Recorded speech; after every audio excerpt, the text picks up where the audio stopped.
జై గురుదేవదత్త. మనం ఇప్పుడు కుంభరాశిని తెలుసుకున్నాం. ఈ రాశి సహజంగానే ఏలినాశని నడుస్తుంది. రన్నింగ్లో ఏలినాశని నడుస్తున్నాడు. ఏలినాశని ప్రభావం వీళ్ళకి ప్రభావితంగా ఉన్నాడు.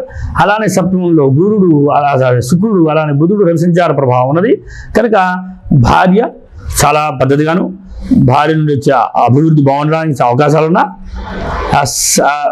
సమస్య కూడా రావడం అవకాశం. బుధుడు కూడా అష్టమాధిపతి ఉండడం వల్ల ఈ రాశి ప్రభావం నుంచి అష్టమ ప్రభావితం ఉండడం వల్ల సమస్యాత్మకమైనదని తెలుసుకోవచ్చు. కాబట్టి పంచమ స్థితి ఉండడం వల్ల దేనిచ్చే సమస్య ఎక్కువ ఉంటుంది. సంతానానికి జరిగేటువంటి ప్రభావంలో మనం ఆలోచించే ఆలోచనలో వచ్చే నష్టం వల్ల ఈ ప్రభావం జరిగి సమస్యగా మారి అది మిమ్మల్ని ప్రభావితం చేస్తుందని తెలుసుకోవచ్చు. అంటే ఏ రకమైన నష్టం వస్తుందో తెలియాలి కదా. అంటే సప్తమ స్థితిలో ఉన్న బుధుడు ఉన్నాడు. అతను ఏం చేస్తాడు, అష్టమాధిపతి పంచమాధిపతి కనుక ఏం చేస్తాడు, కొంచెం సంతానరీత్యా వచ్చే నష్టాన్ని చూపిస్తున్నాడు అని చూపిస్తుంది. అంటే సంతానం ఒకటి, ఆలోచన ప్రకారం ఆలోచన ఒకటి, కీర్తి ప్రభావితంగా ఒకటి, తర్వాత మనం చేసేటువంటి పనుల్లో జరిగే ప్రమాదాల వల్ల వచ్చే నష్టం ఒకటి, ఇవన్నీ కూడా సూచిస్తున్నాయని అర్థం చేసుకోవాలి.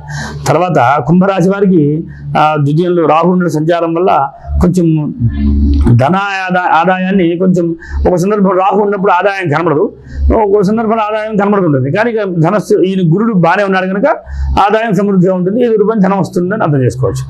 సోదర స్థానంలో కుజుడు ఆయన కూడా బాగున్నాడు కనుక కలిసి ఉండడం, అన్నదమ్ములు కలిసి ఉండడానికి, స్నేహంగా ఉండడానికి అవకాశాలు ఉంటాయి.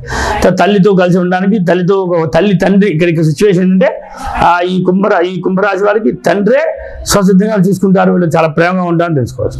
తర్వాత పంచమ స్థితి మిథునం అవ్వడం వల్ల కనుక సంతానాభివృద్ధి బాగుంది. షష్టం బాగానే ఉంది, శత్రువులు ఎవరు పెద్దగా ప్రభావితులు ఎవరు, కానీ సప్తమ స్థితి మాత్రంలోనే రిమార్క్ కనబడుతున్నాయి. అంటే ఎవరు, కలత్రము, భార్య, తర్వాత పార్ట్నరు, వీళ్ళ ద్వారా వచ్చేటువంటి దాంతో కనెక్షన్ అయ్యే కొన్ని స్టోరీలన్నీ మీకు కనబడుతున్నాయి కనుక జాగ్రత్త పాటించడానికి ప్రయత్నం చేయండి. తర్వాత అష్టమంలో ఎవరు లేని కనుక ఏ రకమైన సమస్యలు మీకు పెద్దగా అవి పరిగణన తీసుకోక్కర్లేదు, అవి మిమ్మల్ని ఎదురుగా తప్పిస్తుంటాయి. కానీ ప్రభావం ఉంటుంది, తప్పించడానికి ప్రయత్నం చేస్తాయి. కానీ బుధుడిని కంట్రోల్ చేసుకోవడానికి ప్రయత్నం చేయండి అని ఆయన రిక్వెస్ట్ చేసుకోండి ఆయన్ని. తర్వాత భాగ్యం బాగుంది, సమయంలో భాగ్యం వస్తుంది.